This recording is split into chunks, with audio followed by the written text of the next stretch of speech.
The Missing Witches podcast is entirely listener funded. If you want to support the Missing Witches project, become a subscriber. Check out the all-new missingwitches.com.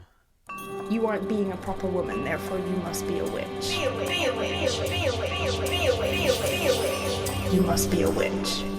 Hello, and welcome to another episode of the Missing Witches podcast. Welcome to Black History Month, and welcome, relatedly, to what we call Imbolc for short, which is the halfway point between the winter solstice and the spring equinox. And Imbolc gives us an opportunity to, the way I see it, to literally and figuratively take stock.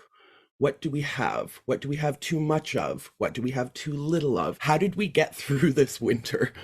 What can we leave in the past? What can we leave in our winter that we don't want to bring into the spring? And people often joke that, well, February is Black History Month because it's the shortest month of the year, and, you know, racism. And but I like this notion of coupling Black History Month with this halfway point between our past and our future, between the death and the growth. So we're doing 2 panels this year. I'm so happy and so excited to be surrounded by this brilliance. I'm going to allow our guests to introduce themselves because they will do a much better job than I possibly could of describing themselves and their work. But today we are joined by Marcelite and Christena and Dr. Beverly.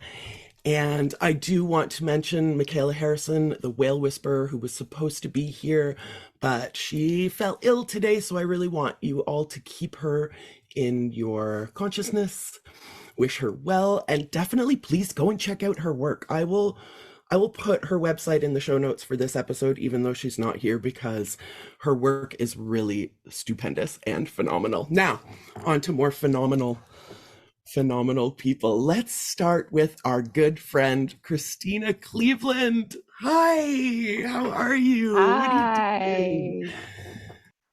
I'm a little salty this week.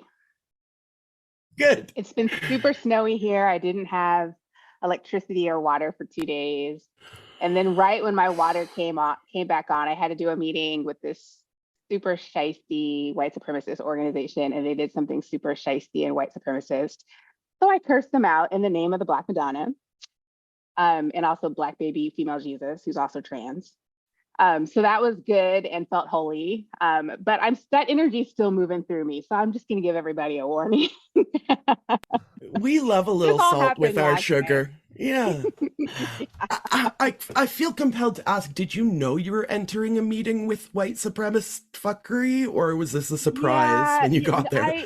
I agreed to collaborate with them on a project, knowing that there would probably be some issues. And then there were issues. So, yeah.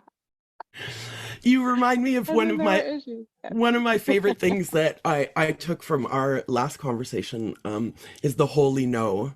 I hope you dropped the holiest no onto them. I did, yeah. And so I feel like I was reflecting on it this morning with a friend. And so for people who are new to my work, I'm just a passionate devotee of the Black Madonna.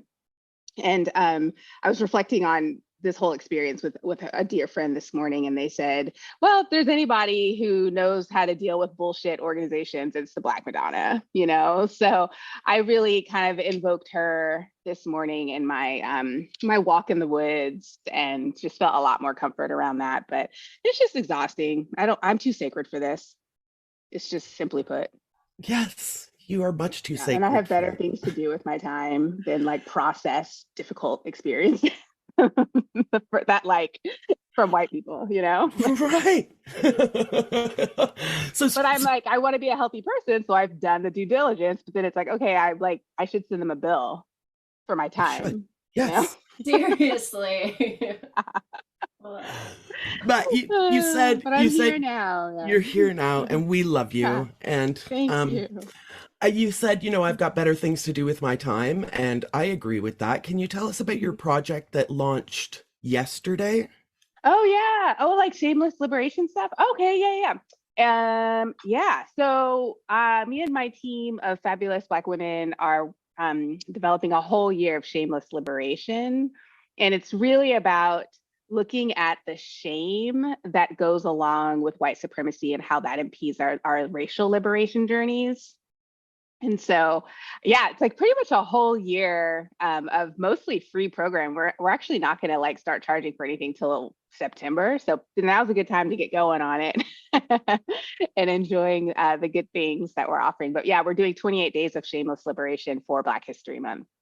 And people can start whenever they want, but it's like just 28 days of processing your race story and trying to gently excavate the shame in it and heal and move to self-compassion. And that's some, it's interesting because that's some of what we all deal with, like when we have at least I can speak for myself, when I have a moment like I did yesterday with this organization where I like cursed them out, I still as a Black woman afterwards have this thought like, oh, I shouldn't have done that, or I'm taking up too much space, or, I should have practiced Kingian nonviolence or something, And so then it's like, okay, I get to actually bring self-compassion to my story and move the shame out, because there's never a need for it. There's just never a need for it. Can I ask, like, who is your dream community that's coming forward to participate in shameless liberation with you? Like, when you imagine those people coming out of the woodwork and finding you, like, can we imagine with you what that looks like, what that feels like? Sure. Do you have any ideas? I mean, I think there's a lot of overlap, like in our community and yours, but I don't know. Well, I think it's definitely designed for people who are pretty earnest. Like we said 28 days of shameless liberation because we know a lot of people are not going to be attracted to 28 days of anything, much less shameless liberation. So It's definitely designed for, like, I'm a super intense person. I don't do anything lower than, like, in white patriarchal terms, is master's level, like whether it's vintage clothing or art, like I always get really into things. So yeah, I mean, it's definitely people who are earnest and people who are really, really interested in being well as they do racial justice work and leading communities that are healthy and well. So I imagine that will be people who have some sort of influence already, whether it's like in a spiritual community or a classroom or a nonprofit or something like that. I think it's mostly going to be people who have some level of influence in leadership position, probably, but also people who feel tender and around their spirituality, whatever that looks like. Yeah, thanks. I wanted to ask because I want, when people are listening, where they're wondering, like, is that for me, to see, like, do they hear themselves being called in the description, Yeah. I mean, first, we center Black women in everything we do, but I think that's good for everybody. Yeah, me too. It's fucking a little bit healing for all of us to have that at the center. Yeah. I kind of want to hear from Marceline and Dr. Beverly. Not to move it along, but take the reins. We love that. Marceline, Christena, I do love your idea, this whole thing about the shameless liberation. I absolutely adore that because I am a past sex worker. And I believe that shame is a useless emotion and gets us nowhere.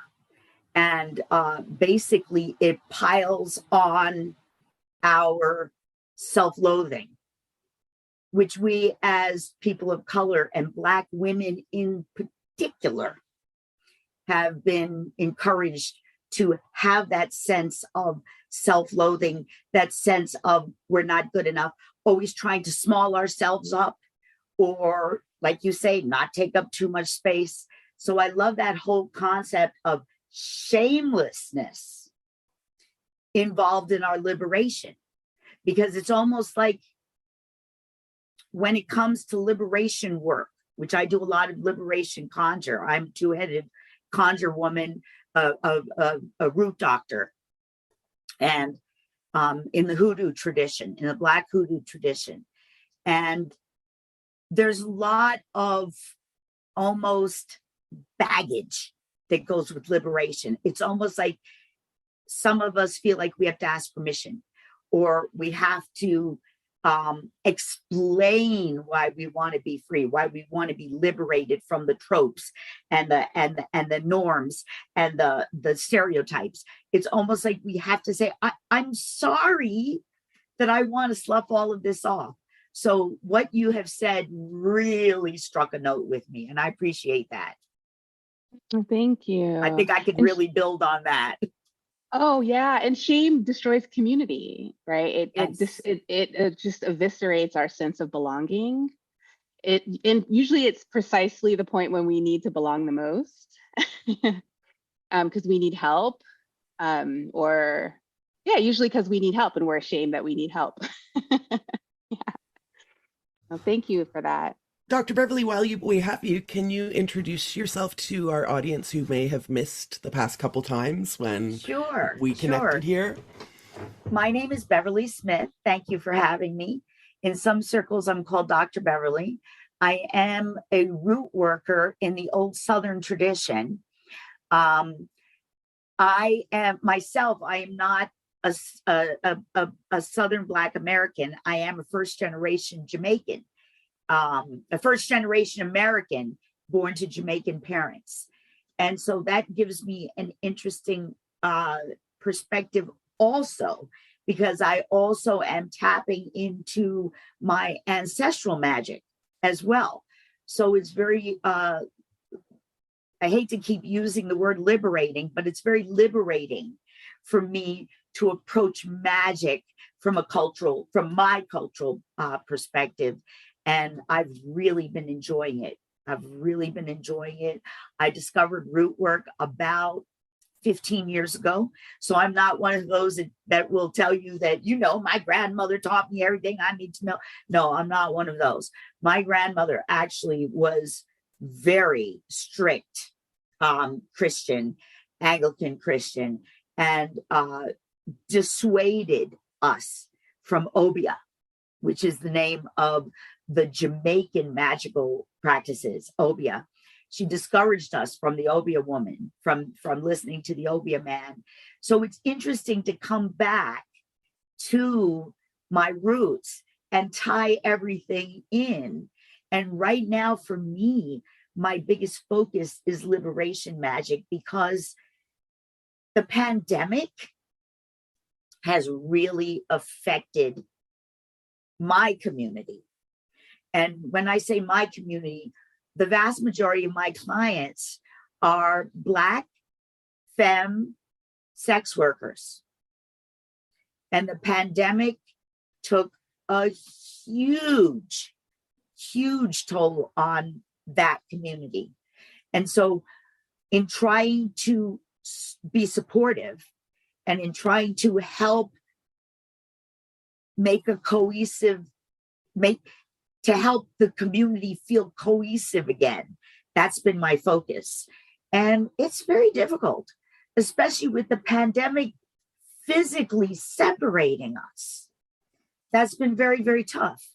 So my focus is on women and femmes, overwhelmingly Black and Latina. And I have been trying to, for years, get into the prison system, not as an inmate, but as someone who's there to assist. And oh my goodness, the layers of red tape, the layers and the obstacles and the pushback. And so I'm still 2 years later, trying to get into that system where I can bring some yoga, some basically companionship. I'm not trying to extol magical principles in the prison system.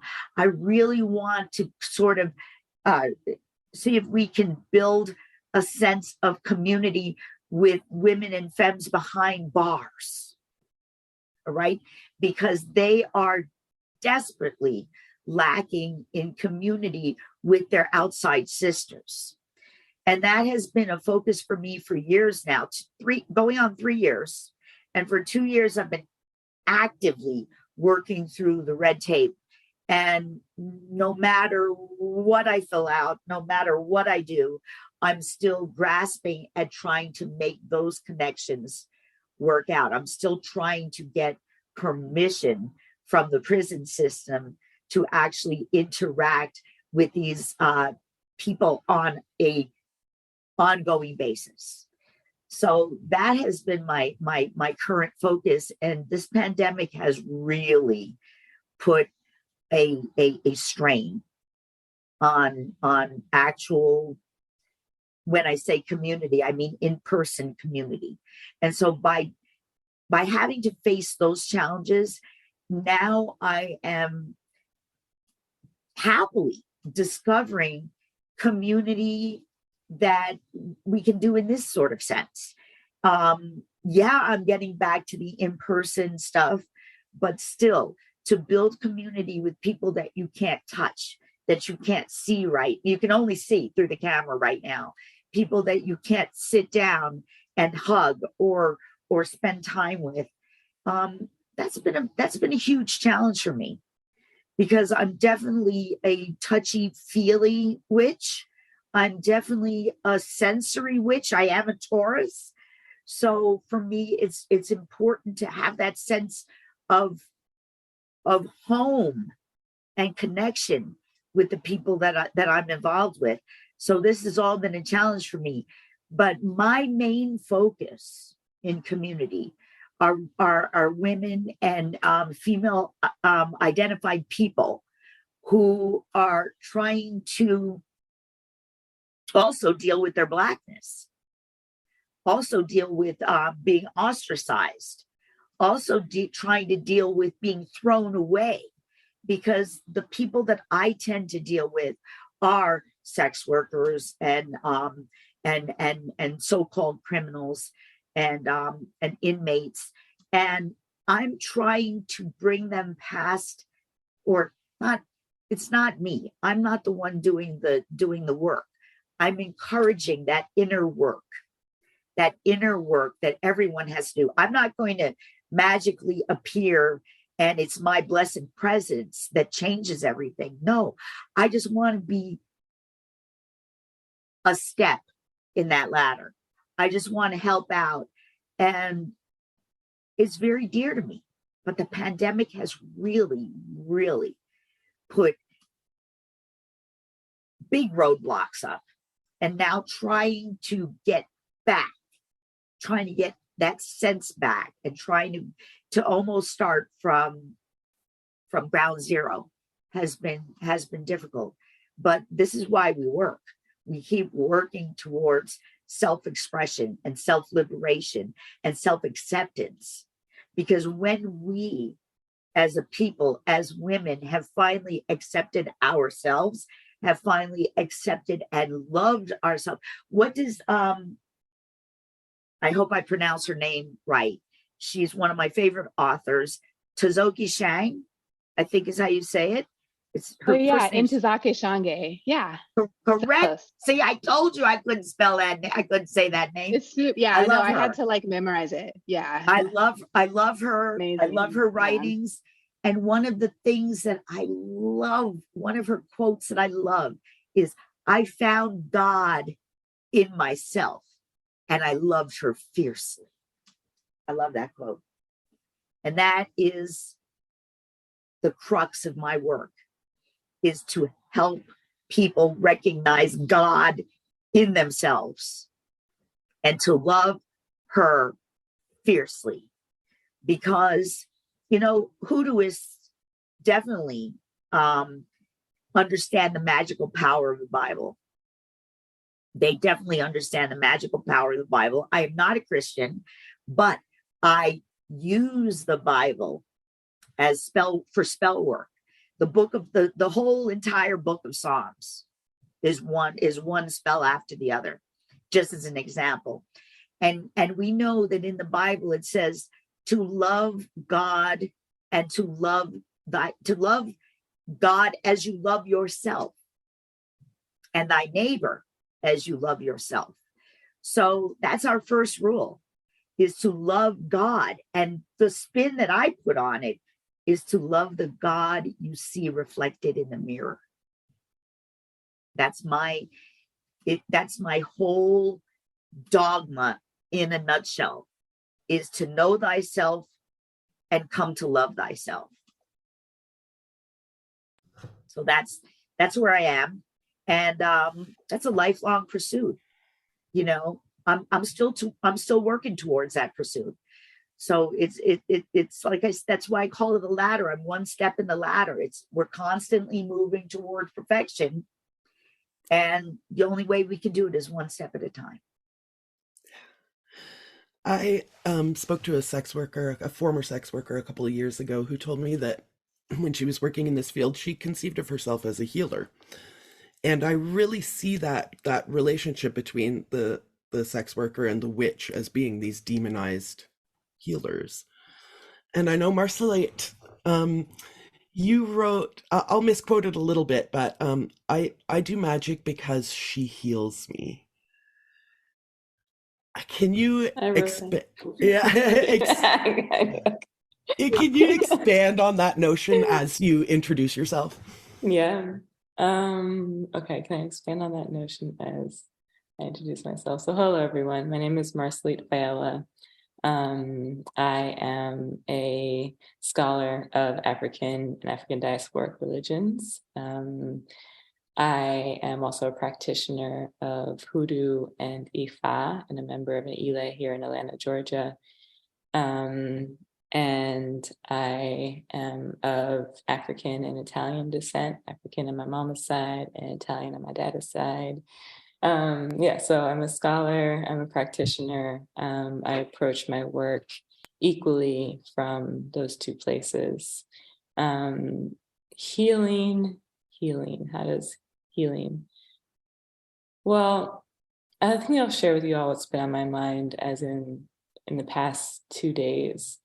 I saw the documentary on Zora Neale Hurston that just came out on PBS. I highly recommend it. It was so beautiful. And watching it, it was such a nice reminder to really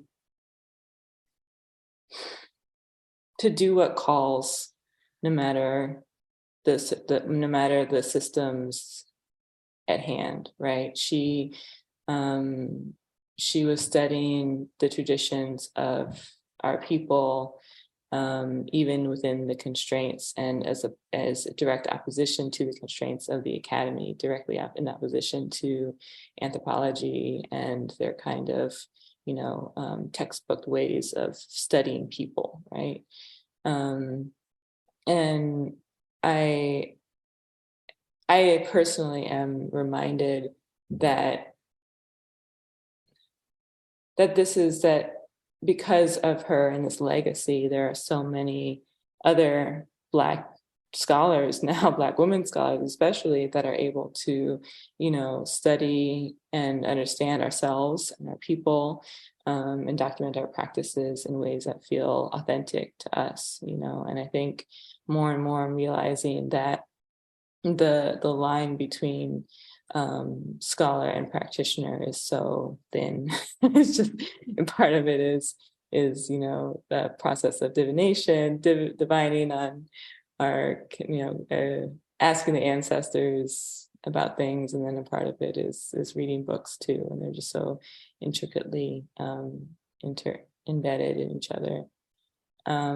So I think I'm just, right now, in terms of healing, I'm thinking about honoring myself more in terms of remembering the whys of academic scholarship, and rooting myself back in a community of lifelong learners. At the end of the day, that's how I feel. I feel a part, and bringing it back to community, I feel like a part of a community of just people who are endlessly searching and learning about our African diasporic traditions.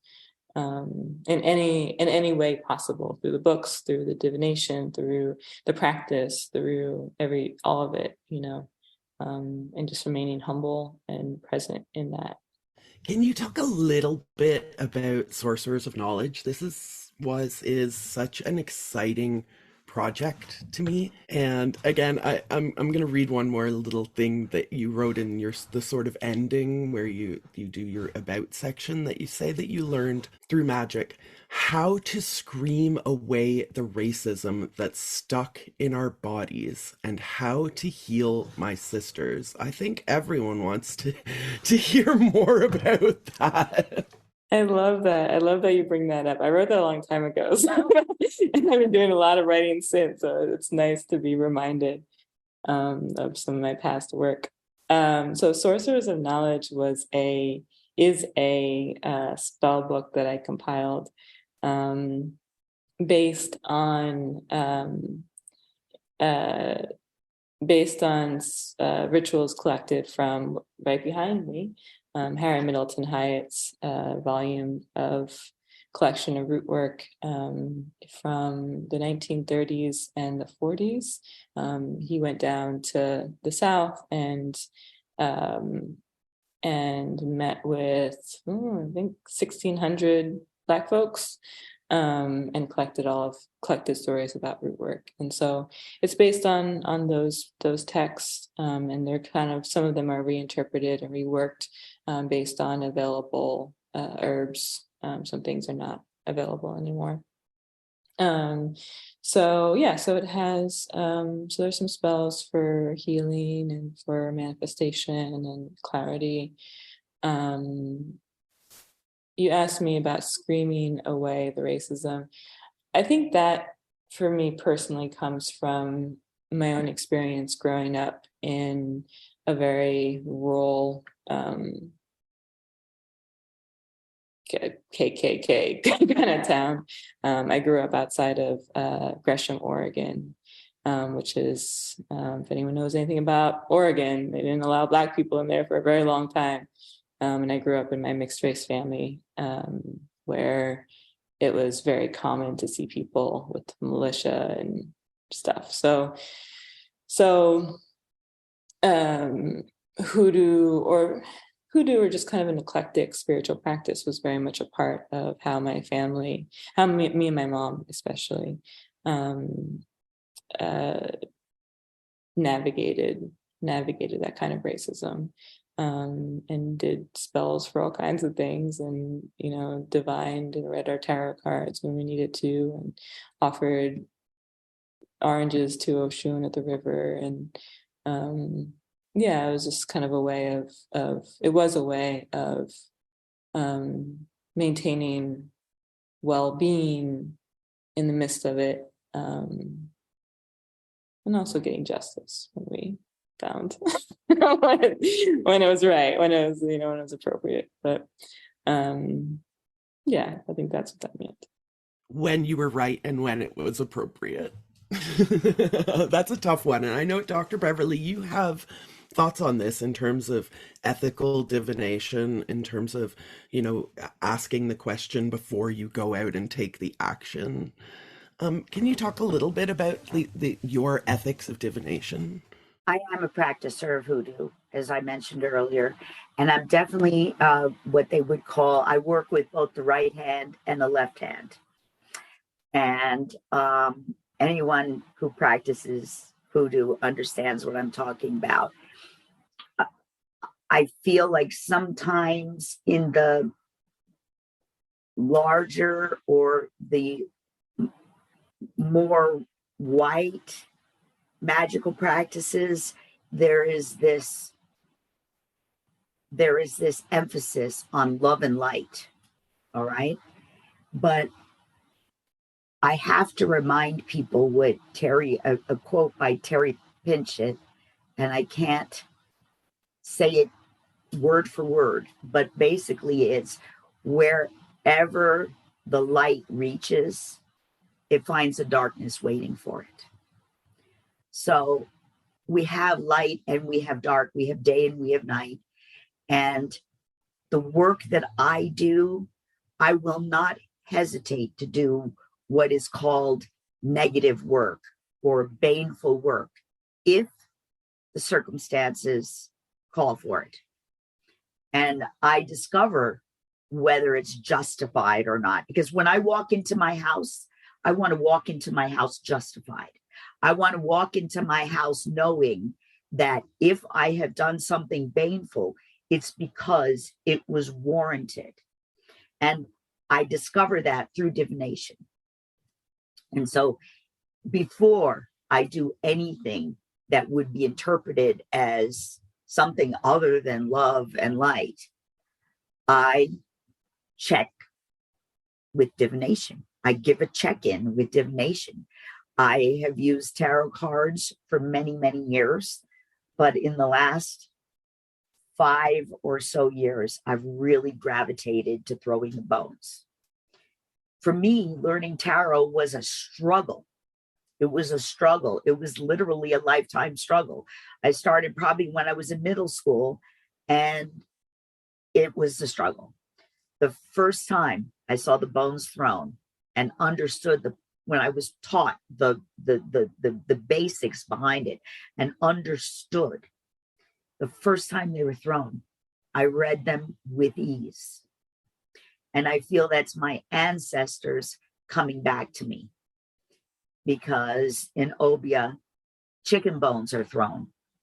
So I feel like if I am going to do something that may be considered less than good or less than positive or less than helpful or less than loving, I want to make sure that through divination, my ancestors and the deities that I acknowledge are on board. I have to make sure. If they tell me no, don't do it, I won't do it, because then I can't call myself justified. All I can call myself is angry or reactive or anything but justified. It's important for me to be able to justify my actions. But once justified, I will not hesitate to do what needs to be done. And so that's where I draw the line. I know that may not sit well with some of your viewers, but that's what it is. Seems very clear to me that you have told me in the past that you consider yourself a bringer of balance, and sometimes Yes. that means the weight is on Yes. one side, and that means the weight is on the other side, and to me Correct. that makes perfect evening sense. out the scales of justice. I'm not going to do anything. Like if somebody comes up to me and say, "Bitch, look at those shoes," I'm not going to, go after them. But if there is a serial rapist, or if there is someone who is just banging onto his, just beating up his wife and children, if there is someone who is, destroying her, not just her life, because people are going to do what they want to do. But if someone is bringing destruction and anguish onto someone else, they have to be stopped. They have to be, I'm not talking about putting anybody in the ground. I'm talking about binding people's actions. I'm talking about stopping them from doing more destruction, stopping them from doing more harm. So if you put out harm, you're going to get back harm. That's the karmic rule. What goes around comes around. As above, so below. As within, so without. So it's just a matter of bringing balance back. If there's a serial rapist or a serial killer running around, hoodoo is one of the best ways of binding them and stopping them, even if you don't know their name. It's one of the best ways. So that's just one example of what I am talking about. I am not talking about going after people because they pissed you off. I'm not talking about going after people because they don't like you. I'm not talking about going after people because you feel like it, because you woke up on the wrong side of the bed that morning. This is what I'm talking about, justified. I take it to my ancestors. I take it to my deities. And I say, this is what is going on. Is it right for me? Is it allowed for me? Is it proper for me to stop this? If the answer is no, I won't touch it. If the answer is yes, then I'll deal with it from my end. That's all I can do. So I don't want your listeners to think, oh my God, there she is cursing a bitch every time they turn around. No, no, I don't want them to think that, because that's not, I take it very, very seriously. And I only proceed with the utmost of caution. And I say, once again, only with the permission of my deities and my ancestors. Can I add something to that too? Just a yes and. I think there's something about white supremacy and colonialism that insists that sacredness and goodness go together, and that everything outside of that is bad or not sacred or evil. And it's oversimplified, or black, right? And then also, who gets to decide what's good? It's whiteness, right? And so of course it's all of these white witchy people who are talking about the love and light. You know, you hardly ever see that from Black people. And it's so white and colonial. I mean, even if you just look at like Hinduism, Kali is like so fierce. It usually has like a sickle or several, you know, at any given time. And I just got back from another trip to France to visit the Black Madonnas there, and the Black Madonna of Paris is widely known, not officially known, but on an underground level, widely known to kill partners who have been abusive. That's like the word on the street. I've heard the story dozens of times that a woman, and this is historically, you know, a woman would come, have an abusive partner. It's not legal to get divorced. It's not a possibility. Pray to the Black Madonna. She's called Our Lady of Good Deliverance. And then the person would the abusive husband would just end up missing. Like nobody has just not seen again. No body, no nothing, right? Like just gone. And I think there's a holiness to that. I mean, especially someone who grew up in communities where the abusers were always elevated and heard and seen.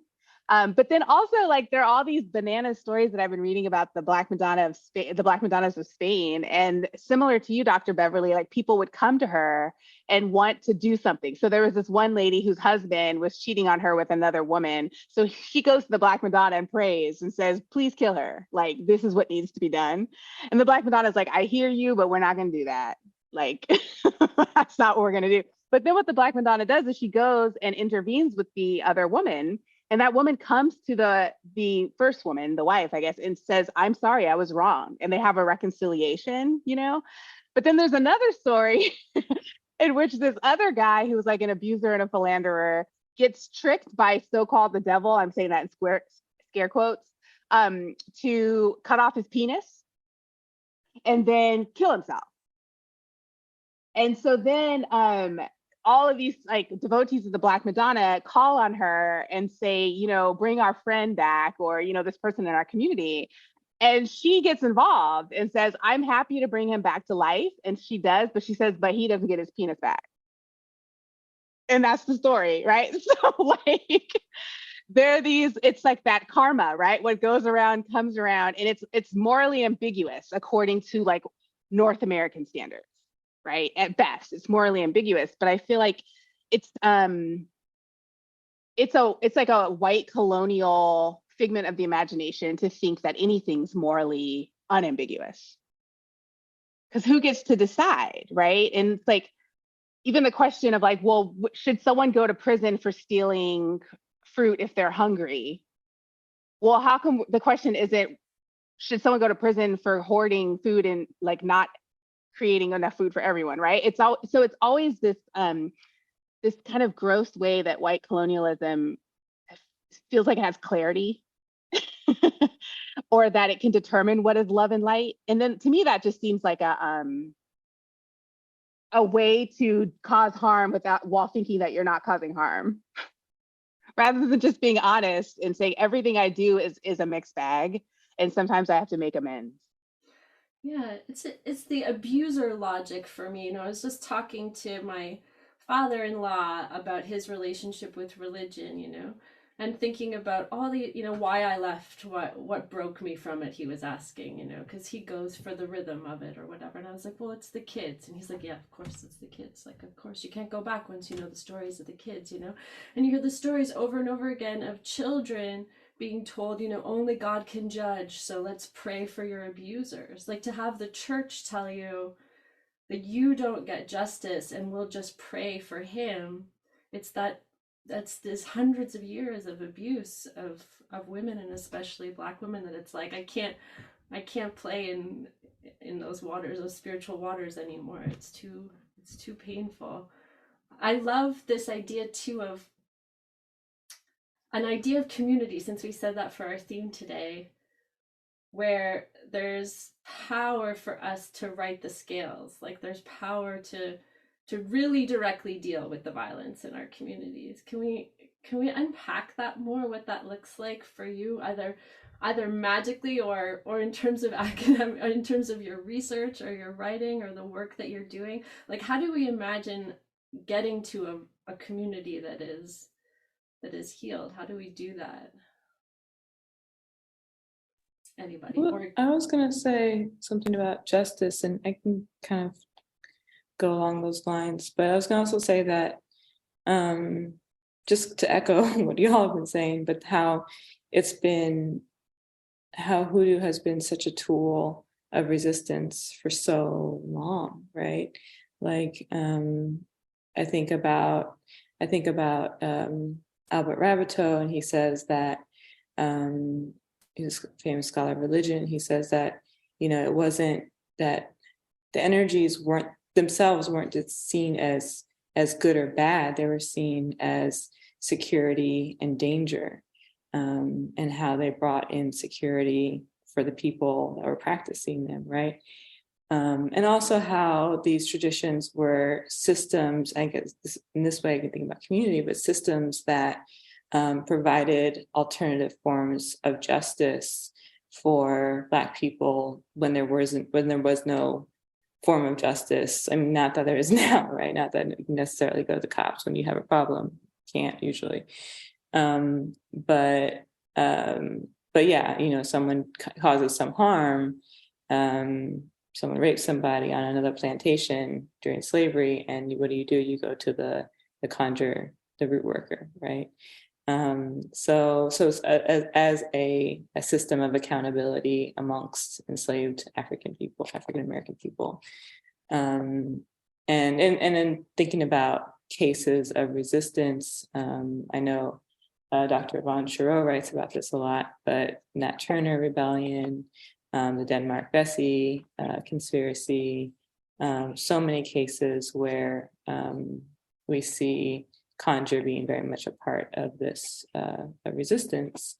And I recently, thinking about stories, I was recently read, I think it was in those books also, I referenced them quite a bit, but this woman who's a practitioner of, her and her husband call themselves practitioners of witchcraft, and she shares a story about her uncle, who was in a car, was a taxi driver or some kind of car driver, and some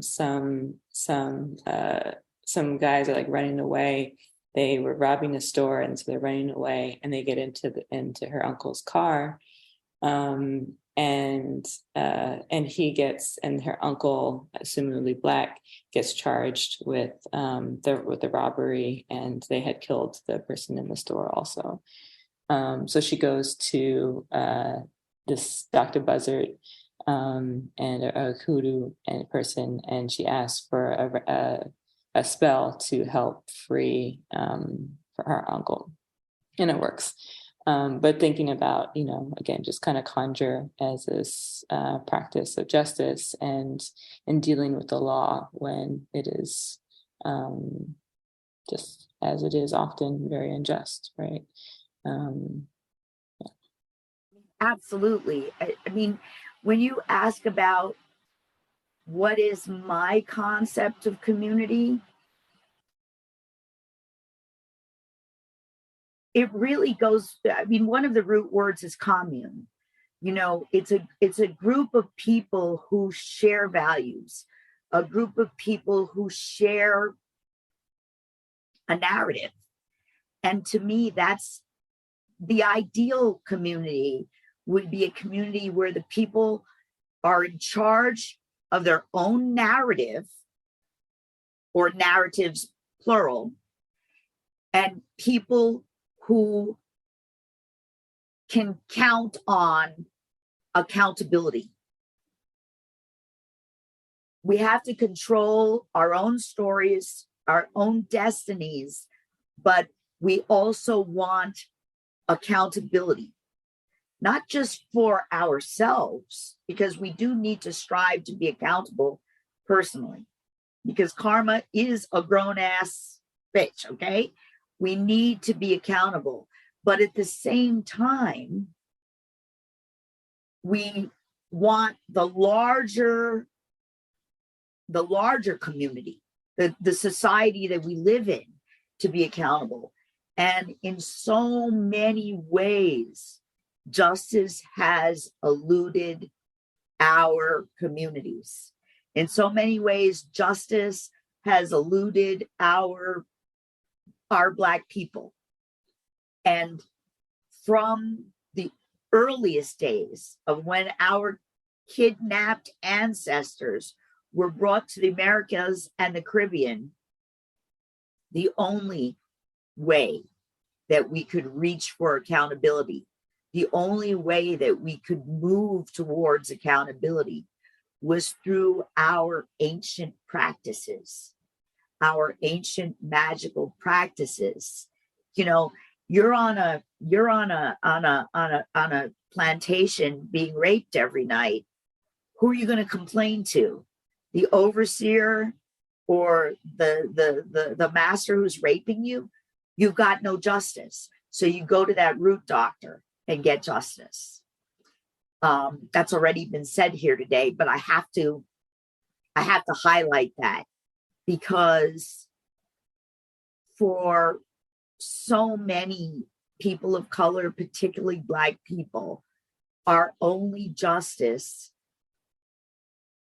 is homemade. Our only justice is the justice that we create, because the system does not do right by us. The system is skewed against us. I mean, everyone knows this. We don't need to have a long lecture about that. Justice eludes Black people in many, many ways. And so for me, that is the biggest thing. That's the biggest thing that attracts me to conjure, to magic, to manifesting my reality, is that I am in control of my narrative. And if I harm someone else, they have the ability to get justice from me. And if I am harmed, I have that magical ability to extract justice. And really, I can only speak for myself, but for myself, and looking at my mother and my grandmother, that's the only way we could really extract justice. Even my mother and my grandmother, who are not hoodooists, who would sit here beside me and condemn it as a thing of the devil, they were doing the same stuff. They were doing the same things in the name of the Holy Trinity. They just don't see it as magic. They see it as praying. They see it as praying upon the blood of Jesus, praying using the blood of Jesus Christ.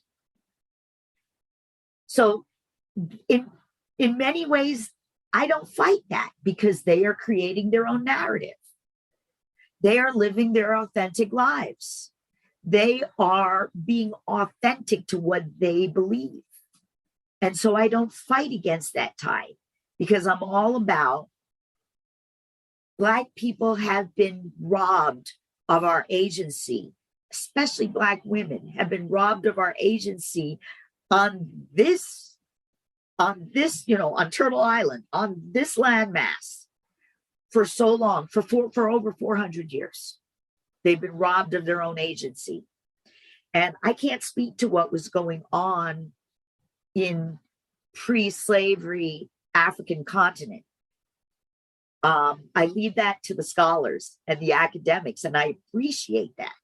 But as I speak for today, hoodoo for me has been my biggest liberation and has been my biggest agency. It has given me agency that no other magical system has given. I've been a druid. In many ways, I still consider myself a druid. I've dabbled in various Wiccan type traditions. And for me, the greatest agency comes from hoodoo, which is not a religion. It's not a religion per se. It does have religious aspects, but you don't have to practice a particular religion to be involved in hoodoo or conjure.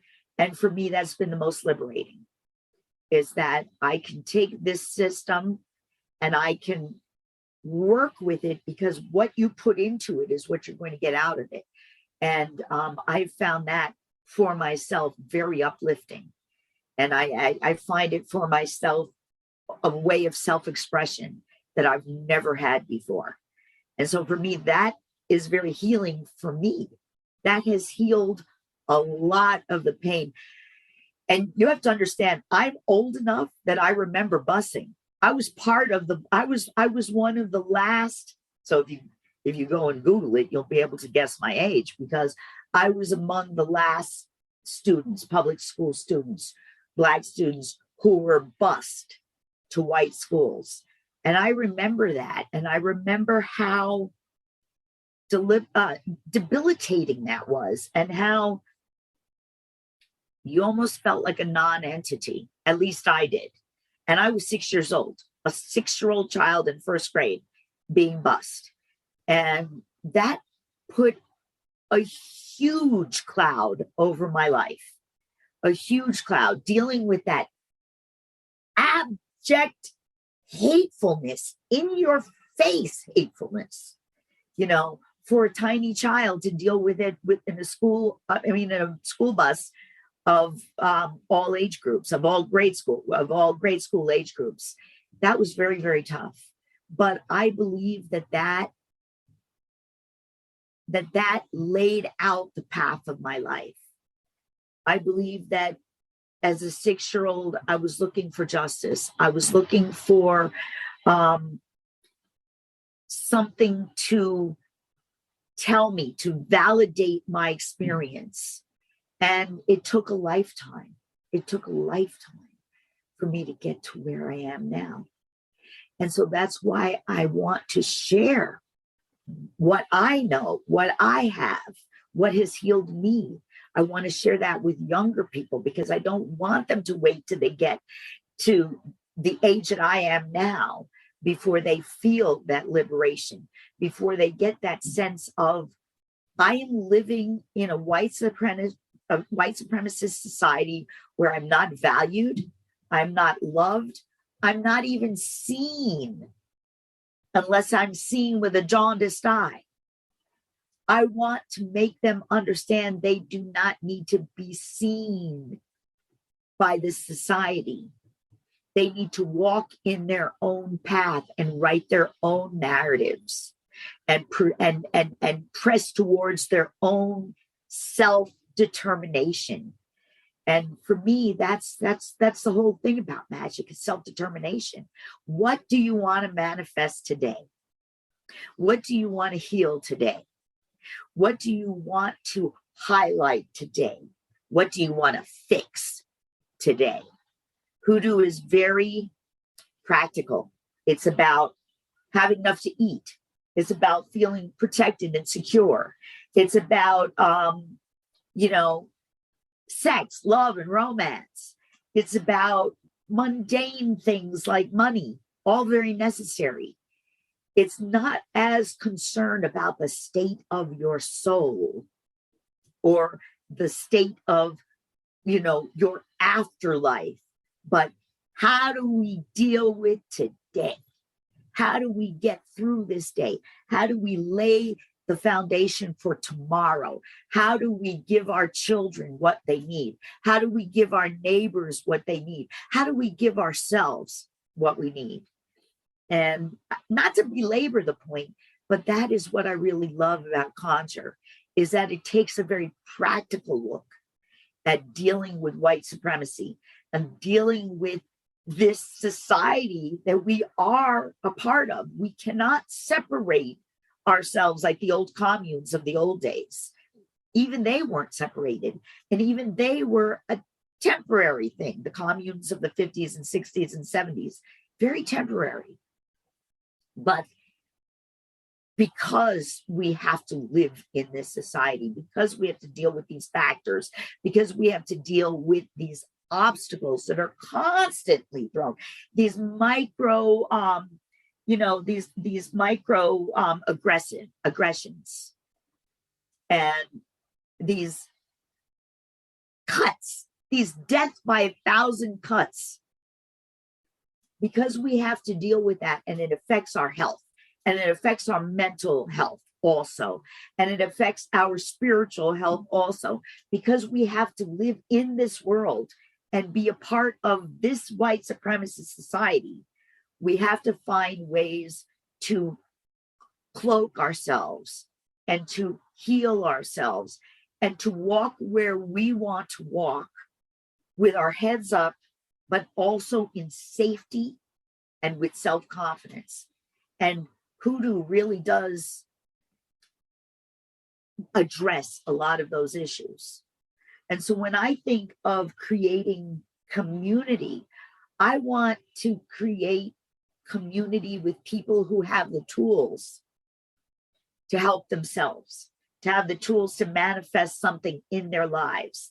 And that's why I feel a magical tradition, whatever it may be, whatever is right for you, is going to be the best way to do that, because you are going to manifest for yourself. You're going to manifest change for yourself.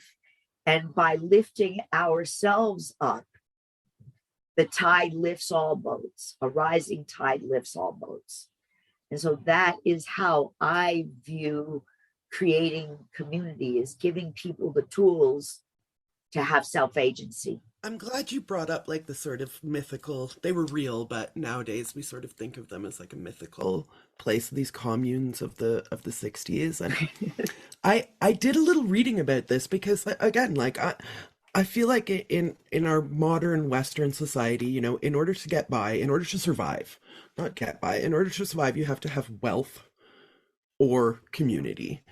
And we have just entirely focused on that first one of hoarding, amassing wealth. And why is that not illegal to amass wealth in this way? And so I was doing some reading about these communes, like what happened? Did the hippies just grow up and become yuppies and everyone just moved, But that's not really what happened. Often what happened was that the government would, what's the word that I'm looking for, where you decide what a piece of land is for?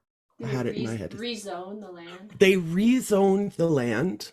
They would bulldoze the structures that people had made.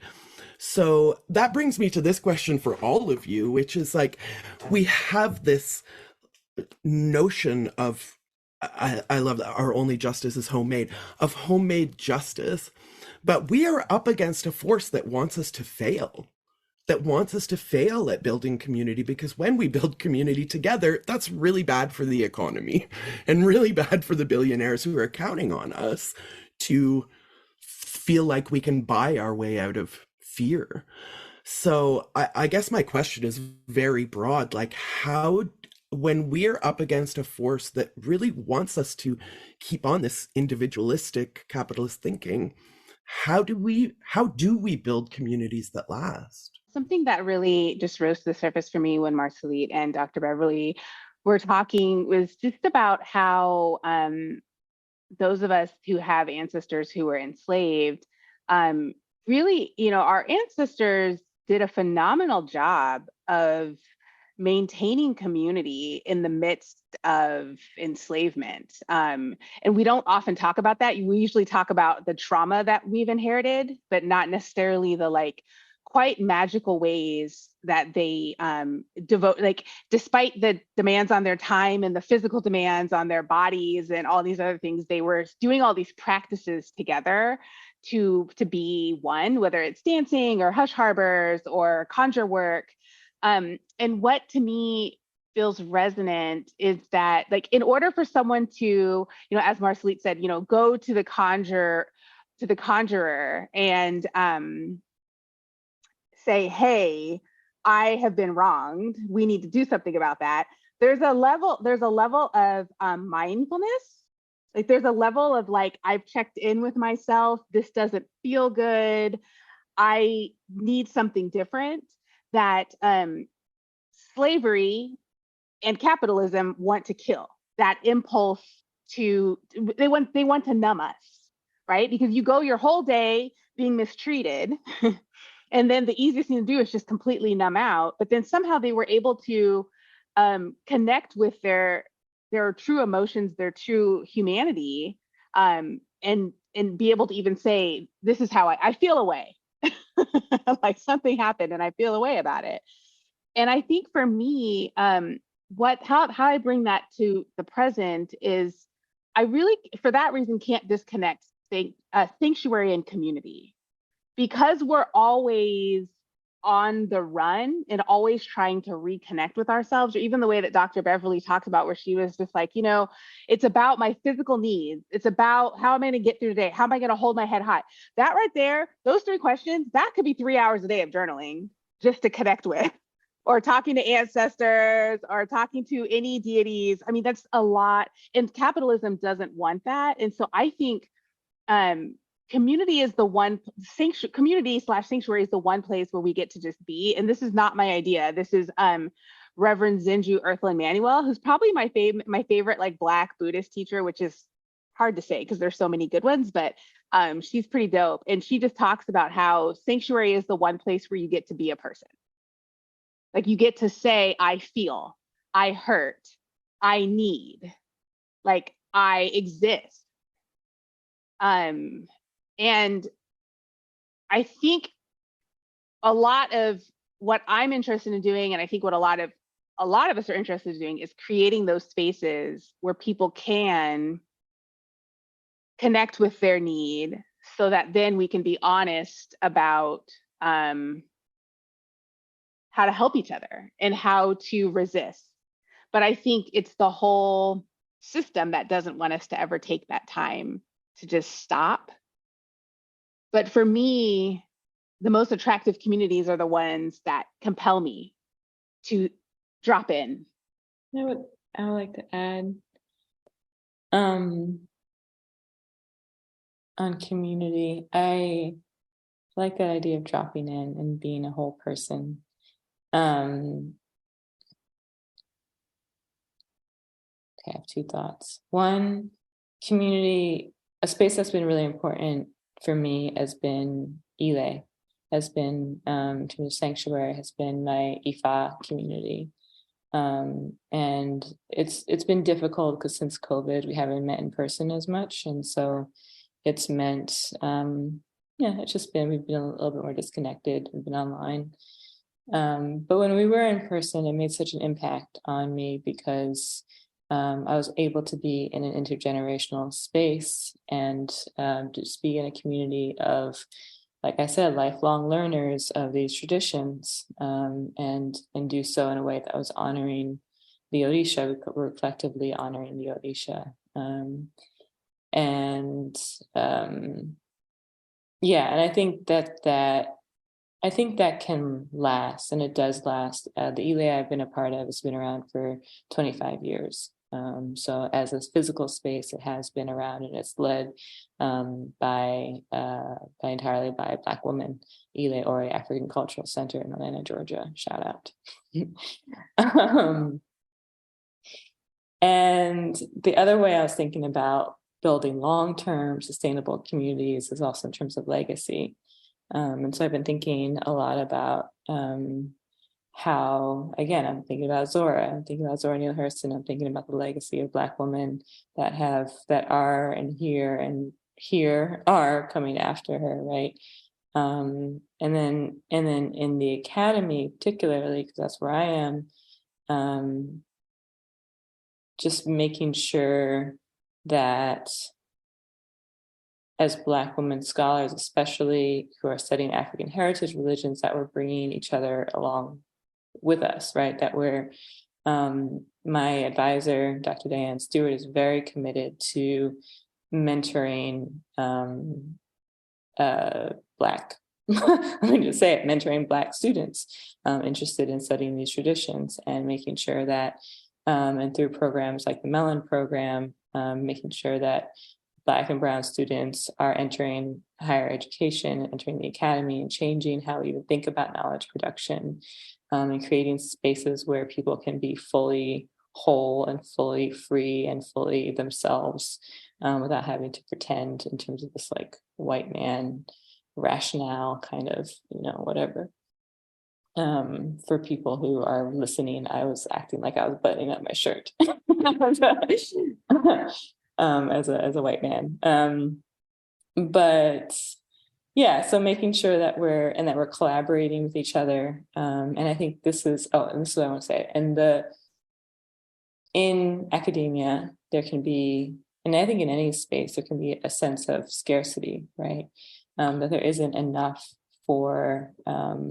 there aren't enough jobs, there aren't enough, my ideas are my ideas, or we kind of feel like we need to protect what is ours. And that's just such a characteristic of these often white supremacist spaces. But that's the beauty of being a witch, the beauty of magic, is that we don't believe in a lack. We believe in our power. We believe in our ability to create what we need. That's the beauty of conjure, the beauty of hoodoo. We believe that we can create what we need in this world. And so when we're not thinking about scarcity, we're not thinking about lack, we're not in competition, we're not envious of other people. And so we can freely bring in and build community with each other. And we can support each other. I always make sure any undergrads that come to me and they just want to talk, they want some book recommendations or whatever, call me, I'm here. But just simple ways that we can make sure we're bringing each other in and bringing each other on, making sure that we're mentoring, taking on grad students, we're faculty taking on grad students, especially Black and Brown grad students, right? That we're teaching books, and that we're teaching books that are not just academic books that are written by other faculty members, but also by practitioners, and making sure that money is going to practitioners, right? How do we bring everybody benefit from the work? I love so much that you highlighted witchcraft and hoodoo in specific's ability to defy the delusion of scarcity. I think that fuckery that is so at the core of colonialism and of capitalism is so much something that I'm passionate about our magic doing in our work and in our writing work. And I know, Christena, this anti-capitalist work is so core to what you're doing as well. And just thank you for talking about that. I did want to say, or open it up, if you have, now that you've sort of met each other and you started, I can see you beaming and nodding, full body nodding at each other. If you had questions about each other's work or questions for each other, they're probably more interesting than the questions we have. I don't have a question, but I wanted to speak to what Marcelite said about scarcity. Oh my goodness. Scarcity is the prime directive of white supremacy. And I'll tell you why. If they can convince you, and when I say you, I mean the society at large, that there is a scarcity of resources, then they build that whole competitive thing that I want mine and you can't have yours. And that leads to hierarchy, and it leads to othering, and it leads to racism. Because it's like, oh, wow, there's a scarcity of this, that, or the other. Well, who gets it? Well, not those people. That's basically that whole crux of white supremacy, is that unless you are white, you cannot have what we have. It is a building up of false scarcity, and it's a lie. And it is the major building stone of colonialism and sexism and racism. It is one of the biggest building stones, because all of a sudden I've got to have mine. And I don't care about what these people who don't look like me, what they get. I don't want them to have anything. I want it for me and my clan only. And that all of that is a lie, because we all have that divine power, that God-given gift to manifest what we need. There is no such thing as scarcity. It is used to divide us. It is used to make us attack and otherize each other, to separate ourselves. It is basically used to separate community. And so that really rang true for me. That whole concept of scarcity and how it is used against the poor, against women, and against the indigenous and various people of color. It is used against us, and it's all a lie. What it does is have us acting like, and when I say us, I mean us collectively, behaving like crabs in a barrel, climbing over each other, hurting each other to get to the top. And it's all an illusion. It's an illusion. And that's one of the things that I try to bring forth when I'm sharing what I know with the younger generations, is don't be fooled by the rhetoric. Don't buy into this societal concept of, I've got to get mine.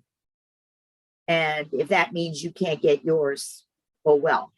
Don't be fooled by that, because that is strictly used to pit us against each other.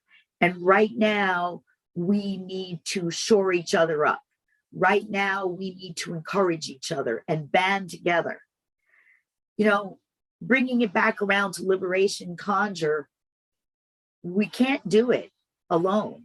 We can't, I working on my Liberation Conjure cannot free all of my people. But if we all work on it, we are going to see the tides turn. And there is no scarcity of liberation either.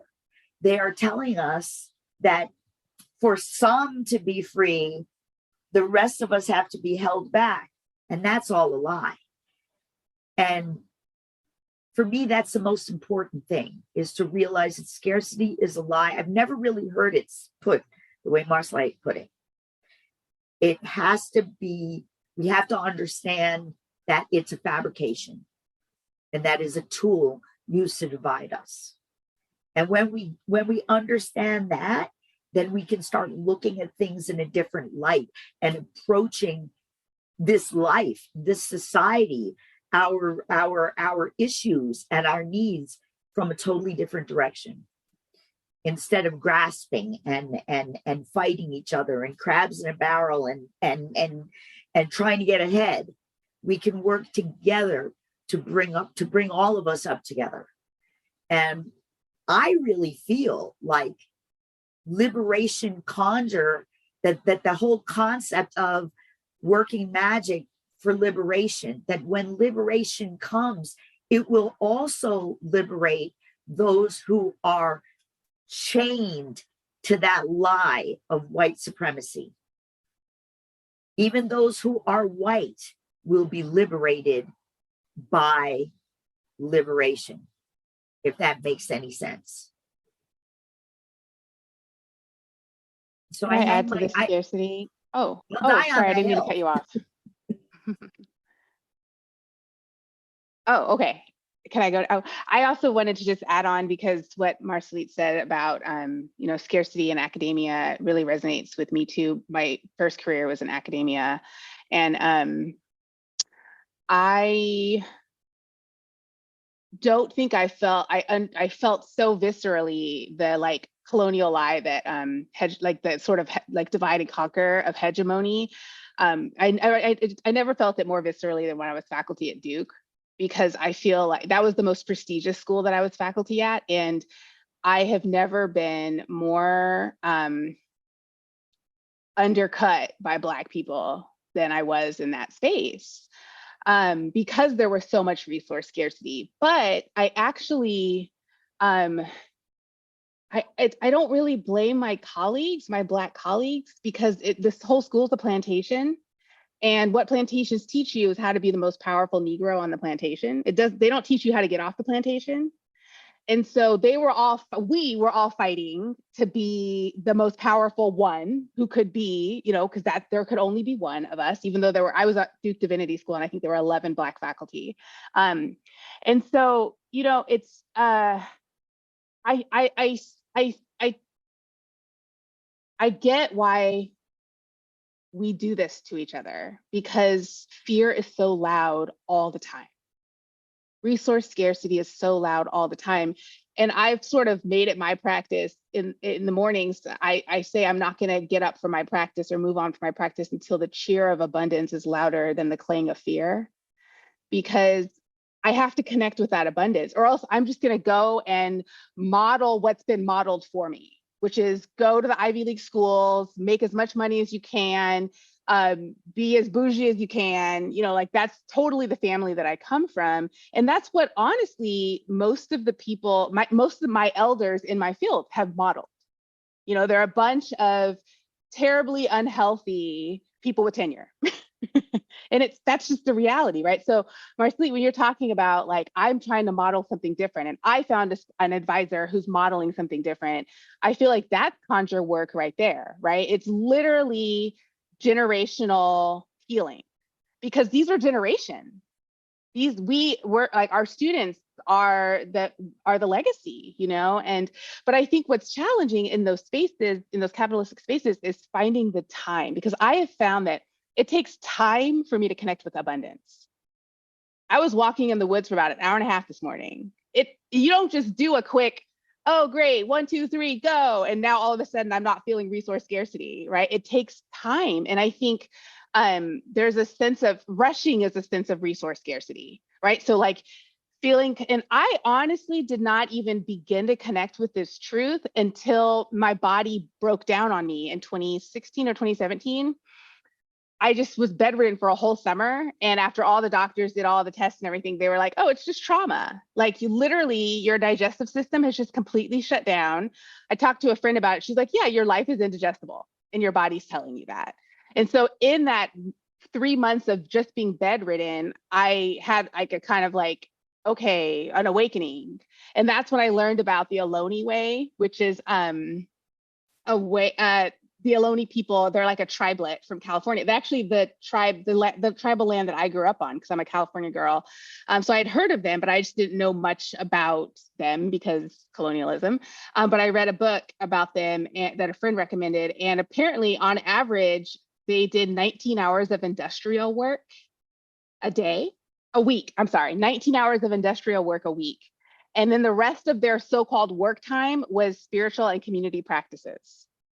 So basket weaving, hunting, fishing, gathering, that was 19 hours a week on average. And everything else, sweat lodge, prayer time, building community, eating together, that was considered the workday. And so in that summer when I was bedridden, I was just like, okay, like, I'm just gonna commit to this. I don't know how it's gonna work because I work a do and it's a plantation and I have like demands, but I'm only gonna do 19 hours of industrial work, answering emails, writing papers, teaching courses, and I'm just gonna trust.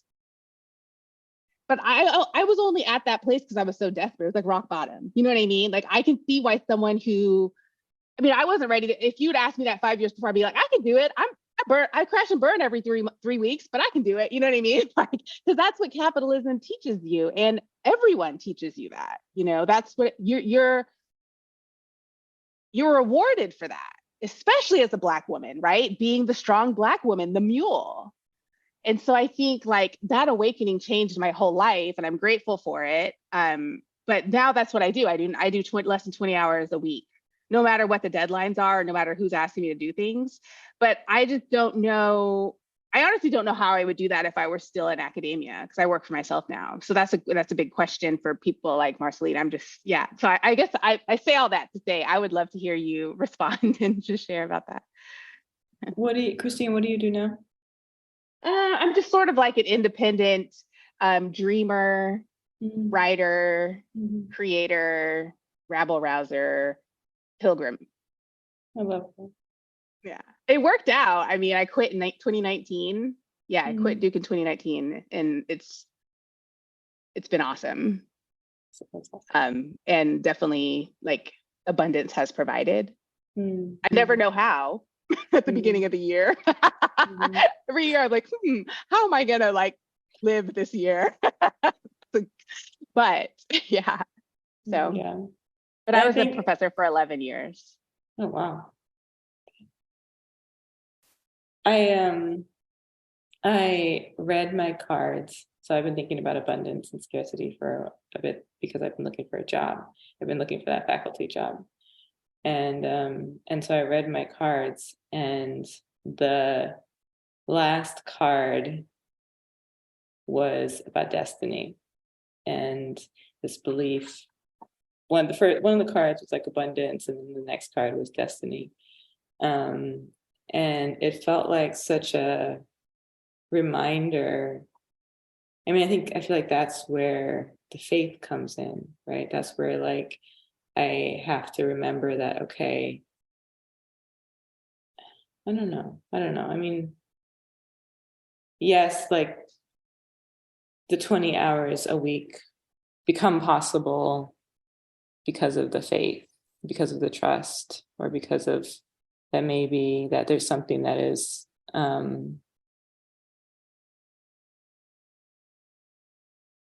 don't know. I'm still trying to figure out what the relationship between destiny and can I like chime in practices, on what you're saying? Yeah. Because I feel like there's a magic there, like literally a magic, because sometimes I have like actual deadlines, like a book deadline, or like I've agreed to do something, or I'm just stressed because the income this month isn't as high as it has been. And I have people on my team that I pay who depend on me. And so there's that sense of I should just cheat and do a little more work because I need to, right? But I've never done that. I've always just stuck to it. And what's always interesting is magically the words appear. It's like, oh, this week I need to get 6,000 words written. Not sure how I'm going to do that in 8 hours that I have allotted, you know, but they get written and they're like, you know, the editor will come back and be like, that was your best work. And I'm like, that's hilarious because I was kind of just high on abundance, you know, like, so I think I think what's challenging is leaning into that when there's the pressure, right? Like that's what, I mean, thankfully I've had enough experiences that are like, okay, I can trust this now kind of, you know what I mean? Now I'm like, oh, okay, like abundance has got my back. Like, but earlier on, it was kind of just like really scary because it's still scary, trust me. But like early on, it was like, oh my gosh, I don't know if I can do this because I have actual physical needs and need like a roof over my head and stuff like that, you know? So sorry, yeah, I didn't mean to interrupt, but yeah, I'd love to hear. No, thank you. I needed to hear that. Thank you. We've already gone past what we said we would do time-wise, which is great. But I do really want to be as respectful of your grace in your time for being here as humanly possible. So I want to give each of you a moment to solicit abundance. How can our listeners support you or be in community with you? How can they facilitate your abundance? Let's start with Marceline. Okay, all the plugs. If you have a tenure track job at a university, I could like, really use let's that. put it out into the universe. Like, Marceline's looking for a job. That's number one. I think probably last time I talked to y'all, I was also looking for a job. But things are different, a little different now. So that's one way to support me. But I have an article coming out, and just in general, just as a plug, there's a volume coming out called The Witch Studies Reader, and it is edited by Jane Ward and Soma Chandri.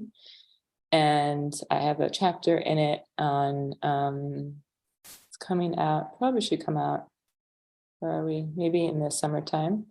But I have a chapter on manifestation and how Black witches are shifting discourse from capitalist individualism, prosperity gospel type rhetoric to programs to a Black feminist analysis around like centering anti-capitalism and mutual aid. So just be on the lookout for that. And you can check out my website, and there's some other articles that are available. And if you have difficulty getting something or they ask you to pay for it, feel free to email me and I'll happily send you anything that I've written. I hope you'll come back this summer. Obviously, that chapter is like everything that we're about. So come back this summer and talk to us about it when the book comes out. I hope you will. I love to. Thank you so much. Thank you so much for being here. Dr. Beverly, how can we shower you with abundance? Well, I was thinking about that. That is not a question I've ever been asked, and I appreciate that question. I will be appearing at, not really appearing because I'm not speaking, but I'll be at Paganicon in Minneapolis. I believe it's mid-March. It's 4 days in mid-March. It's around the 17th of March. I'm sorry, I don't have the exact dates, but I'll be there.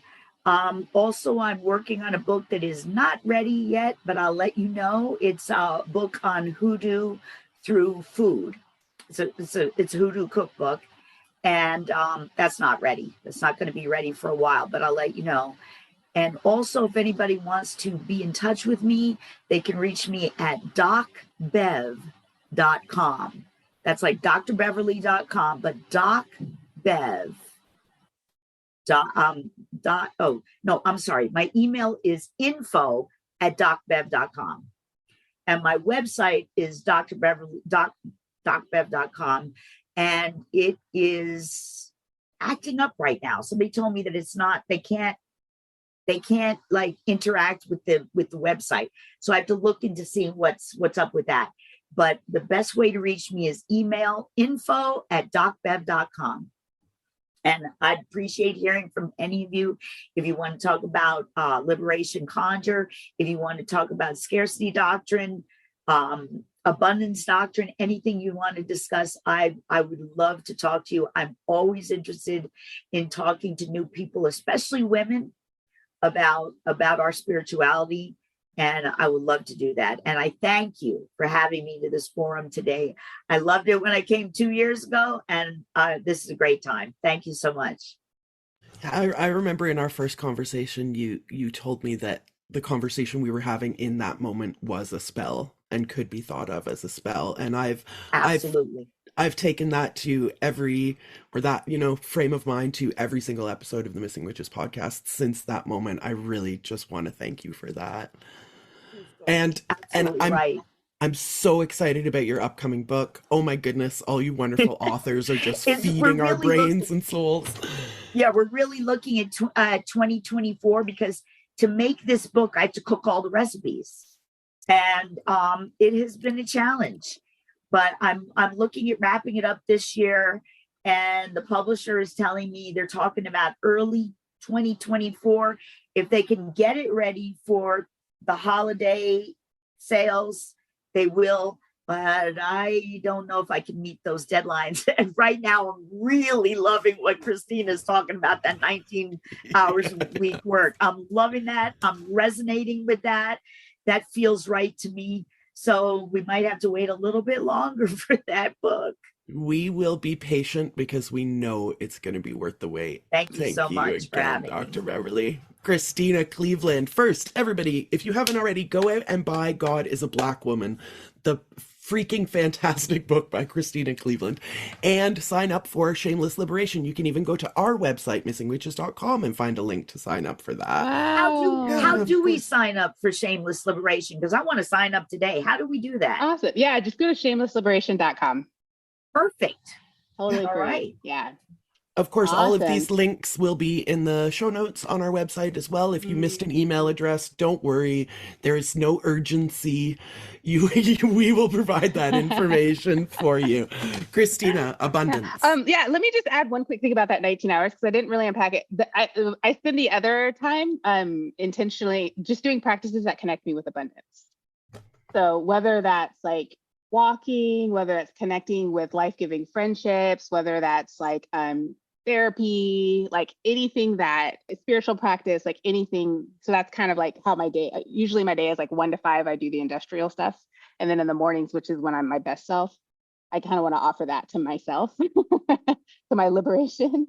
So in the mornings I spend doing the things that connect me with abundance. So yeah, just because sometimes people don't know what that means. Like 19 hours, like then what do you do with the rest of your time? Oh, there's so much to do. There's so many ways to get involved with my work. You can go to shamelessliberation.com and just join our 28 days of Shameless Liberation. Even if you learn about this after February has started, don't fret. It's a rolling program, 28 days.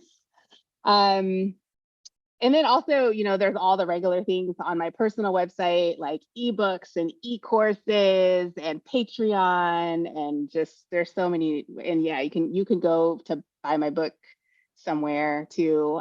If you do, please go to a Black-owned bookstore. I think it's in every single Black-owned bookstore. My publisher did a really good job of getting it out. So if you do, support a Black-owned bookstore. But yeah, I'm around. Thank you again all so much for your time specifically, and also your wisdom and your grace. We love being in circle with you. I want to conclude again with one last quote from Dr. Beverly. Because when I feel overwhelmed, which is a lot, in the face of the modern world, which seems increasingly baffling and complex, Dr. Beverly said, everything we do to help each other is resistance work. And so I keep that. If I feel like I'm not doing enough, I can do something. And it's never going to be enough, but everything we do to help each other is resistance work. And this is the resistance work of building community. I hope this conversation has been a spell. I don't want to say goodbye, but we've also already taken more of your time than we promised. So I will wrap it up again. Listeners, all of these links and information and abundance will be on our website. So please connect with these amazing witches. Thank you so much. Happy Imbolc and a fucking blessed, sacred Black History Month to you. I just have to say that I'm so sorry. I'm so sorry. I promise this will be the last thing. But when you talked about the separation of the sacred and the good, the necessary separation of our notions of the sacred and the good, Christena, I remembered that you told me about the sacred mess, that the God of your conception is welcoming of our sacred mess. And so I want to encourage everyone, to go out and make a sacred mess and find your abundance. Thank you so very much, all of you, for being here. Thank you so much. Thank you for having me. Thank you for having us. And bless the fucking bee. Bless the fucking bee. Bless up, bless up. You must be a witch. The Missing Witches Project is created and produced by Risa Dickens and Amy Torek. If you want to support Missing Witches, check out the all-new website at missingwitches.com.